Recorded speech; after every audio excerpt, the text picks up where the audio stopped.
उज्यालो नेपाल पार्टीको चिन्हको बारेमा थोरै कुरा राख्छु। यो चिन्हमा हाम्रो चिन्हको व्याख्या छ। त्यो चिन्हमा हाम्रो सुशासन भन्छौँ हामी। एउटा धर्कोलाई सुशासन भन्छौँ, दोस्रोलाई हामी चाहिँ समृद्धि भन्छौँ। सुशासन भयो भने मात्रै देशमा समृद्धि हुन्छ र तेस्रोलाई हामी सामाजिक न्याय भन्छौँ।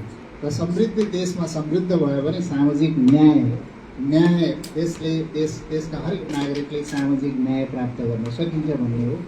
र बीचमा जुन मान्छे जस्तो जुन गोलो छ बीचको, त्यसलाई आशा भन्छौँ।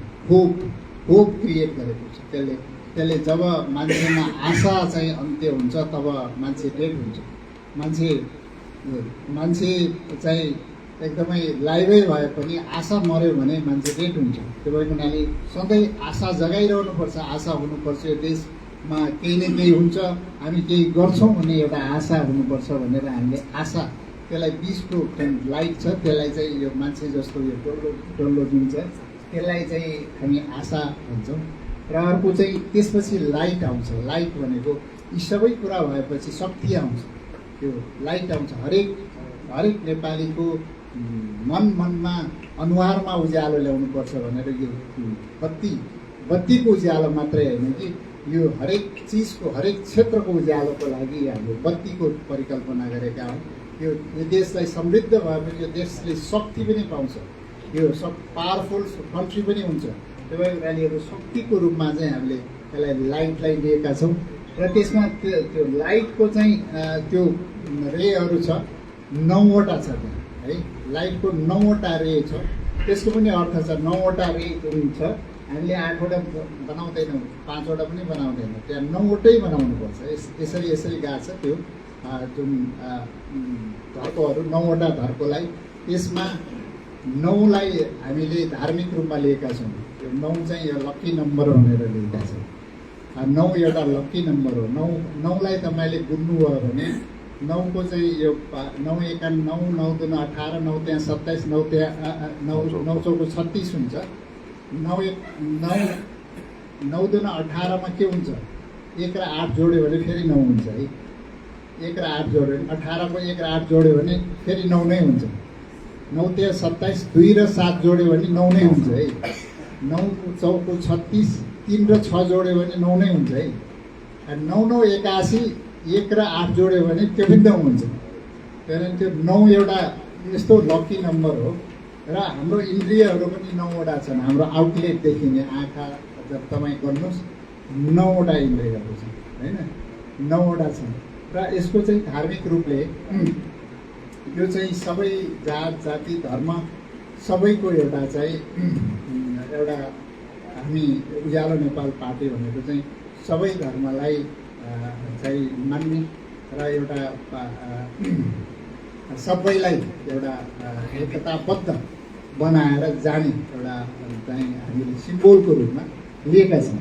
त्यो हुनाले यो उज्यालो नेपाल पार्टीको यो चिन्ह भनेको चिम मात्रै होइन, यसको मिनिङ छ भने यो भित्रको हरेक चिजको हरेक पोइन्टको मिनिङ छ। यो यस्तो राम्रो चिन्ह छ। यो यस्तो राम्रो चिन्ह हामीले कहिले पनि छोड्नु हुँदैन। अब यो चिन्हलाई छोड्ने कुरै आयो। त्यो भएको हुनाले उज्यालो नेपाल पार्टीको चिन्ह हामीले कहिल्यै छोड्दैनौँ र उज्यालो नेपाल पार्टी कहिले पनि मर्दैन।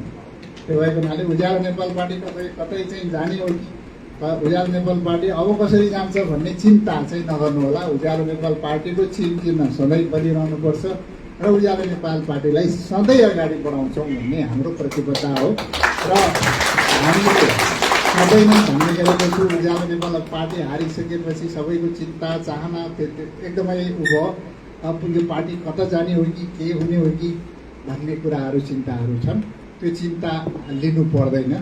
अब उज्यालो नेपाल पार्टी चाहिँ कुनै पनि हालतमा हामी अगाडि बढाउँछौँ र यो पार्टी यो देशको सत्ता सरकार चलाउने पार्टीको रूपमा स्थापित हुन्छ भन्ने विश्वास मलाई रहेको छ। र मैले सधैँ भन्ने गरेको छु, यत्रो साथीहरूले विश्वास गरेर आउनुभएको छ, यत्रो धेरै साथीहरू चाहिँ अरू पार्टीहरूबाट जोडिनु भएको छ।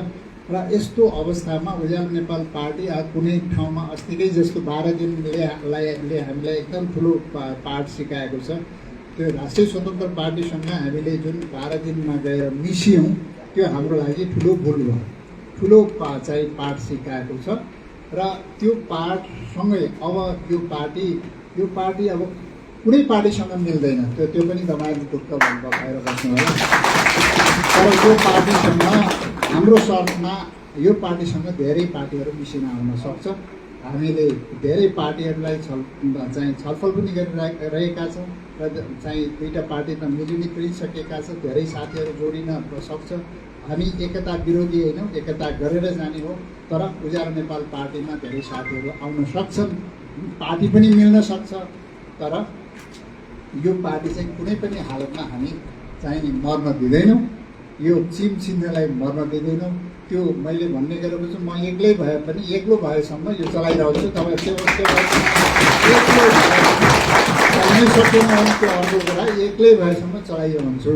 त्यही भएर तपाईँहरू पनि ढुक्क भएर यसमा लाग्नु होला। यो पार्टीको भविष्य के हुन्छ भनेर नसोच्नु होला। भविष्य राम्रो हुन्छ, भविष्य राम्रो गरेरै हामी अगाडि बढ्नेछौँ।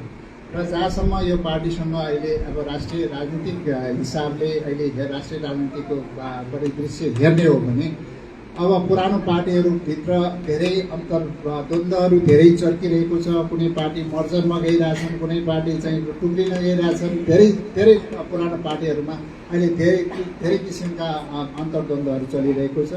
त्यो सँगसँगै अहिले हाम्रो पार्टी उज्यालो नेपाल पार्टी एउटा नयाँ पार्टी, नयाँ स्थापित पार्टी भएको हुनाले धेरै साथीहरू यसमा जोड्न आउनु भएको छ र आउने क्रममा हुनुहुन्छ। उहाँहरूलाई हामी स्वागत गर्दैछौँ। र केही पार्टीहरू, नयाँ पार्टीहरू यो पार्टीसँग जोड्नलाई हामी धेरैसँग हामी छलफलको चरणमा छौँ। साथीहरू अब नयाँ पार्टी चाहिँ गठन भएको पार्टीहरू केही राम्रा साथीहरू हुनुहुन्छ, उहाँ पार्टीहरूलाई पनि हामीले जोड्ने क्रममा छौँ। केही चाहिँ राष्ट्रिय पार्टीहरू पनि हामी चाहिँ पार्टी एकता गरौँ भनेर आइरहेको अवस्था छ। त्यो एकता कस्तो शर्तमा हुन्छ भने उज्यालो नेपाल पार्टीको आइडेन्टिटी हाम्रो चाहिँ रहने र सबै हाम्रो शर्त अनुसारको एकता हुने भयो भने हामी सधैँ एकतालाई ओपनै गर्छौँ। तर सबै हाम्रो आइडेन्टिटी गुमाएर, सबै चिज गुमाएर हामी एकता गर्दैनौँ भनेर हामीले प्रष्ट भनेका छौँ। त्यही हिसाबले हामी अगाडि बढ्नेछौँ।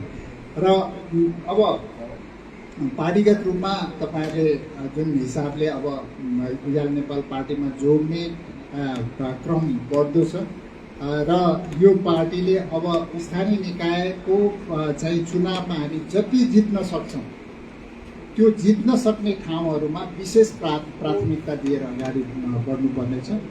र बागमती प्रदेशलाई हामीले चाहिँ उज्यालो नेपाल पार्टी प्रदेशको सरकार हामी बनाउँछौँ, त्यो हामीमा पूर्ण विश्वास पनि छ। हामीले प्रदेश सरकार हामी बनाउँछौँ। बागमती प्रदेश त हामी बनाउँछौँ नै, अरू सरकार पनि बनाउँछौँ। त्यहाँ देशव्यापी रूपमा हामी लागिरहेछौँ। र जब मुटु हल्लिन्छ, मुटु तात्छ, यो मुटु हो, यो देशको मुटु यो बागमती प्रदेश हो। यो प्रदेश चाहिँ हामीले स्थानीय निकाय सरकार बनाइसकेपछि र स्थानीय निकाय नै हाम्रो लागि जरा हो। किनभने स्थानीय निकाय जनतासँग जोडिएको हुन्छ, जनताको मागसँग जोडिएको हुन्छ, विकास निर्माण सानोतिनो कामसँग जोडिएको हुन्छ। अब माथिल्लो सरकारभन्दा पनि स्थानीय निकायको सरकारलाई चाहिँ प्राथमिकता दिएर यो जरालाई स्ट्रङ बनाउनु पऱ्यो, तपाईँहरू लाग्नु पऱ्यो भन्ने मेरो अनुरोध हो। अब हामी यो पार्टीलाई चाहिँ आगामी दिनमा एउटा सशक्त पार्टीको रूपमा स्थापित गरेर लानेछौँ। साथीहरू यहाँ धेरै जोड्नु भएको छ, धेरै साथीहरूको यहाँ एकदमै ठुलो चाहिँ योगदान छ। अब सुरुदेखि लागिराख्नु भएको छ। हाम्रो नारायणजी, रामकृष्णजी लगायत यहाँ धेरै हाम्रो ज्ञानेन्द्र चाहिँ डाक्टर साहब होइन, उहाँहरू लागिराख्नु भएको छ। उहाँ राजनीति त गर्दिनँ भन्नुभएको छ, तर राजनीति बिना त यहाँ चल्दैन। फेरि राजनीति नै गर्ने हो, उहाँ राजनीति नै चाहिँ जहाँ बसे पनि केही न केही राजनीति नै हुन्छ, जे गर्दा पनि। त्यो भएको हुनाले उहाँ एकदमै सशक्त विद्वान हुनुहुन्छ। हाम्रो पार्टीको एउटा ठुलो चाहिँ एसेट हो। त्यस्तै गरेर अरू साथीहरू, केन्द्रीय समितिका साथीहरू हुनुहुन्छ। जति पनि यहाँ साथी आज जोड्नुहुन्छ उहाँहरूले अब यो नुवाकोटलाई चाहिँ उज्यालोमय बनाइदिनु होला। व्यापक रूपमा तलसम्म चाहिँ सङ्गठन विस्तारको लागि व्यापक रूपमा खटिदिनु होला भन्ने म अनुरोध गर्छु। र हामीले पार्टी विस्तार क्रमसँगै दुईवटा कार्यक्रम पनि ल्याउने भनेका छौँ। यो कार्यक्रम चाहिँ उज्यालो नेपाल हाम्रो अलिक पार्टीको कुरा मात्रै गर्दाखेरि धेरै जनतालाई चाहिँ अलिक चाहिँ त्यति पच्दैन नै। अहिले हामीले अभियानको रूपमा यो सामाजिक कार्यहरू पनि ल्याउने भनेका छौँ। र यो उज्यालो अभियान भनेर देशव्यापी रूपमा सामाजिक कार्यहरू पनि ल्याउने भनेका छौँ। त्यो अभियानलाई हामी जोड्दैछौँ। यो विभिन्न किसिमका अभियानहरू स्वास्थ्य शिक्षा लगायत विभिन्न ठाउँमा हामी अभियानको रूपमा पनि हामी जोड्दैछौँ। र हामी चाहिँ उज्यालो नेपाल पार्टीसँग आबद्ध साथीहरूलाई रोजगारी र के अरे लगानीको विषयलाई केही पाइलट प्रोजेक्टहरू केही गर्ने कि भनेर हामी इन्भेस्टमेन्टतिर पनि हामी इन्भेस्टमेन्ट होल्डिङ भनेर इन्भेस्टमेन्टतर्फ पनि हामी केही कामहरू गर्नुपर्छ भनेर त्यसको पनि केही हामी खाकाहरू चाहिँ बनाउँदैछौँ। त्यो हिसाबले पनि आम नागरिकसँग जोड्ने कामहरूमा हामी लाग्नेछौँ। यति भन्दै म तपाईँहरूलाई फेरि पनि धन्यवाद दिन चाहन्छु र अहिले कमिटी गठन गर्ने काममा के अरे प्रक्रिया चाहिँ अगाडि बढाइदिनु होला। धन्यवाद।